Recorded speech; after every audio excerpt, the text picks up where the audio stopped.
Halo semuanya, selamat malam. Selamat datang di trading group yang sudah ku buat. Di dalam grup ini kita akan belajar bagaimana cara trading pastinya ya. Bagaimana cara melakukan trading yang benar dengan menggunakan analisis teknikal dan fundamental yang sudah aku pelajarin selama 2 tahun belakangan ini. Jadi sebelum kita masuk ke materi trading, video ini adalah tentang video untuk memperkenalkan dunia investasi terlebih dahulu. Kenapa sih milihnya trading? Apa alasannya trading? Kenapa nggak instrumen investasi yang lain? Nah, jadi kita mulai langsung aja. Di grup ini nanti kita akan membahas metode trading, teknik-teknik trading. Tapi itu terlepas mau trading apa saja, baik itu trading emas, mau trading saham, mau trading cryptocurrency atau forex atau jenis komoditi yang lain, itu tidak apa-apa, terserah. Yang intinya teknik tradingnya adalah sama yang akan kita ajarkan, yang akan kami ajarkan nanti. Nah, baiklah. Kita mulai dari sini. Sebelum kita masuk ke materi, yang pasti kita harus mengetahui investing word. Apa saja sih dunia-dunia investasi itu? Kita sering mendengar kata-kata investasi, tapi mungkin kita belum tahu barang yang diinvestasikan itu apa sih sebenarnya. Nah, selama aku mempelajari investasi, istilahnya yang aku dalamin ini ada 9 jenis instrumen investasi yang aku pelajarin. Salah satunya yang paling aku suka ini, trading ini, yang paling aku sering lakukan dibanding jenis-jenis investasi yang lain. Ya, walaupun belum semuanya aku jalankan, hanya saja jenis trading adalah investasi yang paling kusuka. Baiklah. Jadi apa aja investasi yang bisa kita lakukan? Ini aku memberi contoh apa yang sudah aku pelajari ya. Karena pada dasarnya instrumen investasi semuanya bisa. Baik itu tanah, baik itu rumah, atau saham, apapun. Terserah, yang intinya selama kalian beli murah dan kalian jual mahal, itu adalah investasi. Baiklah, kita masuk ke slide selanjutnya. Itu adalah produk-produk investasi itu apa saja. Nah, di sini kita melihat ada CFD, saham emas, reksadana, ETF obligasi, P2P, venture capital, dan real estate. Nah, ini adalah instrumen-instrumen investasi yang aku pelajarin selama beberapa waktu terakhir. Semenjak ya rata-rata kita semua di sini kan satu angkatan semua tamat SMA kemarin, tahun 2018 kita semua sama-sama tamat SMA. Sejak kita tamat SMA, aku mulai mendalami dunia investasi, terutama dalam produk CFD yang paling atas. CFD ini adalah kepanjangan dari Contract for Difference. Artinya kita memperdagangkan perbedaan kontrak, selisih kontrak antara sebuah barang dengan barang lain, atau suatu barang yang harganya fluktuatif, bisa bergerak-gerak. Nah, ini yang biasa kita sering kenal dengan trading. Orang bilang trading itu kayak buy, sell, lalu atau naik turun lah semacamnya. Ya, itu dia CFD. Yang kedua ada saham. Kita mungkin udah banyak dengar soal dunia saham, di mana kita beli saham ini saat harga murah, lalu kita menjualnya saat harga tinggi. Ya, seperti itu. Atau juga ada dividennya.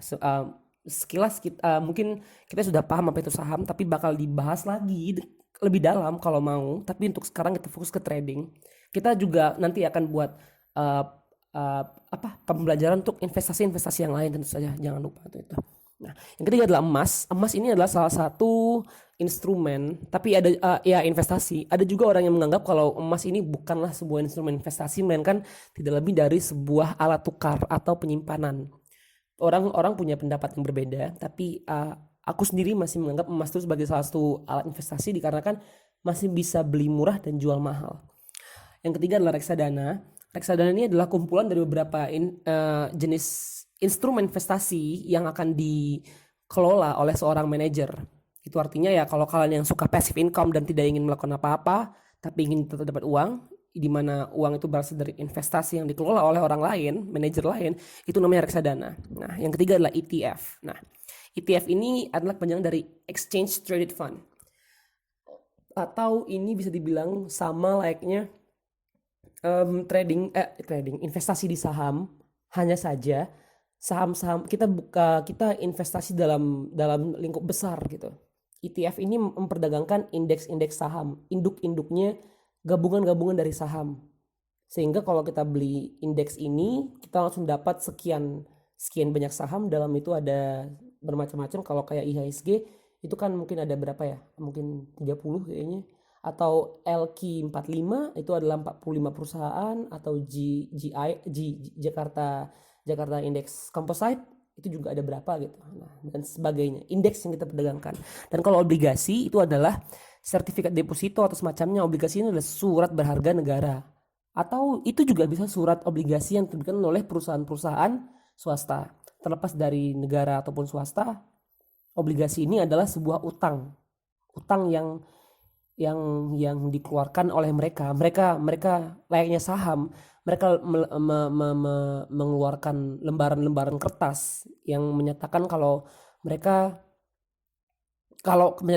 kertas ini bernilai 1 triliun. Jadi bagi kalian yang ingin mendapatkan keuntungan dari kami, silakan beli kertas ini. Nah, jadi kita memberi mereka uang yang intinya kita kumpulkan dari investor-investor sebanyak 1 triliun. Uang itu yang akan jadi utang mereka ke kita. Nah, kembalinya ke kita dalam bentuk yang pastinya persentase bunga atau semacamnya. Nah, ya ini kan problem buat yang muslim, kita nggak mungkin bisa main bunga. Nah, tenang aja. Tapi ada lagi yang namanya obligasi syariah atau suku. Suku ini sama layaknya obligasi, hanya saja ya kalau yang namanya syariah tentunya beda akad kan ya. Nah, itu obligasi utang atau pinjaman uang. Tapi beda ya pinjaman uang dengan obligasi, itu beda. Ini lebih ke surat-surat, bukan ke utangnya. Sedangkan kalau untuk utang itu adalah P2P, di bawahnya obligasi. P2P ini adalah peer to peer lending, pinjaman dari orang pribadi ke pribadi lain. Ini baru yang kita bicara soal utang. Kalau tadi bicara soal surat, yang ini adalah utang, uang yang kita berikan kepada orang lain dan mereka membayar kembali ke kita dengan jumlah lebih. Nah, tentunya ini juga nggak lepas dari bunga. Tapi tidak apa-apa karena juga bisa menggunakan cara syariahnya, bisa diakalin. Nah, P2P ini baru pure lending, pinjam peminjam uang. Nah, obligasi dan P2P beda ya, ingat. Nah, di sini ada venture capital. Ini adalah jenis investasi yang kalau bilang sangat beresiko, tapi memberikan return yang luar biasa. Ini adalah biasanya produk investasi yang sering dilakukan oleh mereka-mereka yang punya uang banyak sekali dan ingin menginvestkan uang mereka ke perusahaan-perusahaan startup. Nah, mereka disebut venture capital. Saat kalian kalian pengen buat usaha tapi kalian tidak punya modal, kalian bisa mencari investor-investor yang mau menginvestasikan uang ke perusahaan kalian. Nah, mereka itu disebut venture capital. Jadi ini pada dasarnya berinvestasi kepada perusahaan-perusahaan startup yang hendak mulai. Nah, ini memang terdengar berisiko karena kita juga belum tahu gimana prospek perusahaan mereka ke depan. Tentunya ini butuh analisis yang banyak sekali. Dan terakhir adalah real estate. Kita semua tahu real estate itu apa? Ini adalah investasi dalam bidang properti, baik itu hotel, rumah, penginapan, semacamnya. Itu real estate, semua orang tahu. Tapi yang pasti cara main real estate nggak begitu. Real estate juga ada momen-momennya. Ada momen di mana pasar lagi murah, ada momen di mana pasar lagi mahal, dan sebagainya. Nah, itu produk investasi yang istilahnya sedang kudalami. Yang paling top, yang istilahnya masuk top 3, yang aku sudah bisa dibilang lumayan dalamin, lumayan jago, itu aku di CFD, saham, dan emas. Nah, jadi untuk ini kita belajar CFD. Kita boleh lihat seperti apa sih kira-kira trading CFD itu kan ya. Oke. Oh my gosh.